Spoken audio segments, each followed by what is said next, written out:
여러분 안녕하십니까? 10월 20일 수요일 뉴스투데이 시작합니다. 대장동 로비 특혜 의혹의 핵심 인물로 검찰에 체포됐던 남욱 변호사가 오늘 새벽 석방됐습니다. 검찰은 아직 충분한 조사가 이뤄지지 못했다며 추가 조사를 거쳐 구속영장 청구를 결정할 것이라고 밝혔습니다. 이준범 기자입니다. 귀국 직후 남욱 변호사를 체포해 이틀째 강도 높은 조사를 이어온 검찰은 오늘 새벽 0시 반쯤 남 변호사를 석방했습니다. 검찰이 남 변호사의 신병을 확보할 수 있는 체포 시한은 지난 18일부터 48시간 지난 오늘 새벽 5시까지였습니다. 이 시한 내 구속영장을 청구한다는 방침이었지만 혐의를 입증할 만큼 충분한 조사가 이뤄지지 못하자 풀어준 겁니다. 검찰은 조만간 남 변호사를 다시 불러 추가 조사를 진행한 뒤 영장 청구를 결정할 것으로 알려졌습니다. 대장동 사업에서 완전히 배제돼 있었다고 주장하고 있는 남 변호사는 검찰 조사에서 정관계 로비에 대해서는 진술한 것으로 전해졌습니다. 이른바 50억 약속 클럽과 관련해 로비 대상자로 알려진 7명 가운데 2사람 빼고 실제 돈이 전달된 건 없다는 취지의 말을 했다는 겁니다. 대장동 개발 사업 과정의 위법성이나 자신의 배임 혐의와는 철저히 선을 긋겠다는 의도로 풀이됩니다. 한편 유동규 전 성남도시개발공사 기획본부장이 구속의 적법성을 가려달라며 법원에 청구한 구속적부심은 기각됐습니다. 법원은 구속영장 발부는 적법하고 구속을 계속할 필요가 있다고 인정된다고 사유를 밝혔습니다. 법원의 이번 결정으로 구속기한이 이틀 더 늘어나면서 검찰은 오는 22일까지 유 전 본부장을 기소할 방침입니다. MBC 뉴스 이준범입니다. 이른바 고발 사주 의혹에서 검찰과 야당의 다리 역할을 했다고 의심받는 검사 출신 김웅 의원과 제보자 조성은 씨 사이의 통화 녹음 파일을 MBC가 입수했습니다. 검찰과의 공모가 의심되는 대목들이 여럿 보입니다. 윤수환 기자의 보도입니다. 지난해 4월 3일 오전 김웅 국민의힘 의원은 같은 당 소속인 고발 사주 의혹 제보자 조성은 씨에게 전화를 걸었습니다. 4일 전 MBC가 보도한 채널A 기자의 협박성 취재 의혹은 공작이라며 MBC 기자 등에 대한 고발 계획을 설명합니다. 그렇죠. 그렇게 해서 그걸 아마 오늘 밝힐 것 같고, 그래서 아마 고발장 초안을 아마 저희가 만들어서 일단 보내드릴게요. 고발장을 어디에 접수해야 할지 구체적으로 찍어줍니다. 그러면서 자신도 누군가의 지시나 조언을 받아 움직이는 것처럼 말합니다. 자료들이랑 이런 것들 좀 모아서 일단 드릴 테니까 네네네. 그거 하고 응. 고발장을 네. 남부지검에 내랍니다. 남부 아니면 조금 위험하대요. 조 씨에게 건너간 자료는 당시 대검 수사정보정책관 손준성 검사로부터 전달된 고발장과 실명 판결문 등을 뜻하는 걸로 보입니다. 이른바 손준성 보냄이 표기된 파일들입니다.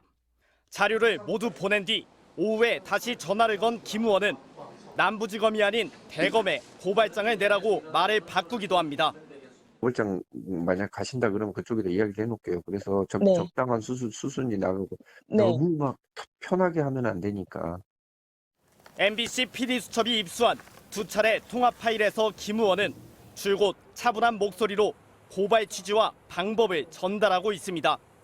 특히 채널A 사건 연루 의혹을 받는 한동훈 검사장의 목소리는 대역이라 사실이 아니며 채널A 기자의 양심 선언이 있을 거란 말을 하기도 했습니다. 미래통합당 총선 후보였던 김웅 의원이 당시는 알려지지 않았던 채널A 내부의 대응 전략을 어떻게 손바닥 들여다보듯 했는지도 여전히 의문입니다. MBC 뉴스 윤수환입니다. 오늘 코로나19 신규 확진자는 1,600명 안팎으로 예상됩니다. 취재기자를 연결해서 자세히 알아보겠습니다. 손하늘 기자, 확진자 수가 전날보다 늘었군요. 네, 그렇습니다. 어젯밤 9시까지 파악된 코로나19 신규 확진자는 1,501명입니다. 전날 같은 시각보다 462명이 늘었고요. 일주일 전과 비교하면 30명이 더 늘어 비슷한 수준을 보이고 있습니다. 자정까지 나온 확진자를 더해서 오늘 오전 발표될 신규 확진자 숫자는 1,600명 안팎이 될 걸로 예상됩니다. 지난 이틀간은 1,000명을 조금 넘겼었는데 다시 증가했군요. 그래도 이 확산세는 잡혀가는 추세입니까? 예, 그렇습니다. 휴일 검사량이 줄어든 영향이 반영되는 월요일과 화요일엔 원래 확진자가 좀 적게 나왔다가 수요일부터 다시 늘어나는 경향을 보이는데 이번에도 이런 흐름이 반복되는 겁니다. 집단 감염과 일상 감염이 계속되고 있지만 추이를 보면 감소세가 뚜렷합니다.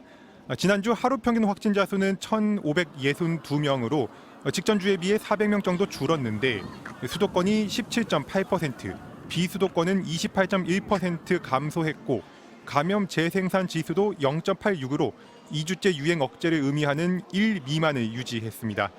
방역당국은 확진자 비중이 높았던 20, 30대의 접종 완료율이 증가하면서 감염 전파가 차단되고 있는 걸로 분석했습니다. 다만 사망자 수는 4차 대유행 이후 가장 많은 21명이 발생했습니다. 보통 감염되면 사망까지 한 달 정도 걸리다 보니 추석 연휴 직후 급증했던 확진자들 가운데 사망자들이 나오고 있는 겁니다. 사망자 가운데는 돌파 감염자도 7명 있었지만 대부분이 고령의 미접종자들이었습니다. 정부는 단계적 일상 회복이란 중증 환자와 사망자 수를 줄이고 관리하는 체계라며 이 중증화와 사망률을 줄이기 위한 최선의 수단은 예방접종이라고 강조했습니다. 지금까지 통합뉴스룸에서 전해드렸습니다. 미국이 북한의 단거리 탄도미사일 발사를 도발로 규정하고 비난하면서도 북한과 언제 어디서든 조건 없이 만나겠다는 입장엔 변함이 없다고 밝혔습니다. 한미일 3국 북핵 수석 대표들은 이번 미사일 발사가 북한과의 대화가 더욱 필요함을 보여주었다고 의견을 나눴습니다. 워싱턴 박성호 특파원입니다. 북한의 탄도미사일 발사에 대해 백악관은 도발이라고 규정했습니다. 유엔 안전보장이사회 여러 결의를 위반했다면서 규탄한다고 했습니다. 그러면서도 백악관 대변인은 외교적 해법에 방점을 찍었습니다. 이번 발사를 통해 대화와 외교의 필요성이 더욱 시급하다는 게 드러났다고 했습니다. We call on the DPRK to refrain from further provocations and engage in sustained and substantive dialogue. These launches also underscore the urgent need for dialogue and diplomacy. 오늘 워싱턴에서 만난 한미일 세 나라의 북핵 수석 대표들도 미사일 발사를 우려하면서도 북한 문제 해법은 대화라는 데에 공감했습니다. 앞으로 상황을 계속 예의주시하면서 한반도 평화 프로세스의 조기 재가동을 위해서 긴밀한 소통과 공조를 유지해 나가기로 했습니다. 정부 고위 당국자는 미사일 발사와 같은 상황이 자꾸 생기는 게 북한에 대한 관여 정책에 어려움을 주는 게 사실이라면서도 대화로 해결한다는 큰 틀에 크게 영향을 주지는 않을 것이라고 말했습니다. 미국 국무부는 성명을 통해 이번 협의에서 북한 주민에 대한 인도주의적 지원을 지지했고 일본인 납치 문제를 해결하겠다는 미국의 약속을 확인했다고 밝혔습니다. 종전선언과 관련한 내용은 없었습니다. 이와 관련해 정부 고위 당국자는 종전선언이 북한과의 대화 시작에 유용하다는 공감대가 한미 간에 있지만 미국은 종전선언이 채택될 경우 미칠 영향에 상당한 검토가 필요하다고 보고 있다고 말했습니다. 실제로 일정한 문안을 놓고 한미 간의 협의가 진행 중이며 미국 행정부 내에서는 변호사들의 법률 검토가 진행 중인 것으로 전해졌습니다. 이번 미사일 발사가 미국의 대북 기조에 별 변수는 아닌 것으로 보입니다. 종전선언에 관한 미국의 입장이 관심인데 정확히 이거다라고 짚기에는 아직 이르다고 정부 고위 당국자는 전했습니다. 워싱턴에서 MBC 뉴스 박성호입니다.